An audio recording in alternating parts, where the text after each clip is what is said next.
So hi மக்களே, Easter அப்டேட்னு ஒன்று விட்ருக்காங்க.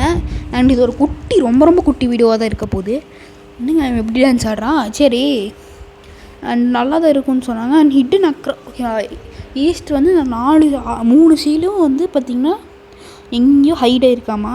நம்ம போய் அதை கண்டுபிடிக்கிற மாதிரி இருக்குமாமா. இது வந்து ஈஸி எக்ஸெல்லாம் நம்ம ஈஸியாக கண்டுபிடிச்சிடலாமாமா. ஓகேங்களா. ஸோ அடுத்தது வந்து மீடியம் எக்ஸ் வந்து ஃபிஷிங் பண்ணி கண்டுபிடிக்கணும் போல். ஃபிஷிங் பண்ணி அண்ட் சில இடத்துல ஏதோ ட்ராப் பண்ணுறான். ஈவெண்ட் இன்னும் முழுசாக புரியல, எக்ஸ்பிளைன் பண்ணல ஃபுல்லாக. ஓகேங்களா. அடுத்தது வந்து ஹார்டு வந்து அவன் சொல்கிற கொஸ்டின் பண்ணணும் போல். டீவில் டெக்கு ஓகே, இது மாதிரி அவன் சொல்கிற கொஸ்டின் பண்ணும் போல். ஓகேங்களா. கோடெக்ஸ்னு ஏதோ இருக்குது. ஸோ நான் காம்பஸில் காமிக்குது. எப்போவுமே காம்பஸில் காமிக்கணும். அந்த மாதிரி வச்சா தான் ஈஸியாக இருக்கும். ஓகே ஏங்க எல்லா எவ்வளோ ஸ்பெசிஃபிக் கேட்க முடிச்சிட்டிங்கன்னா இந்திரா பாஸ் கூட ஃபைட் பண்ணலாமாம்மா.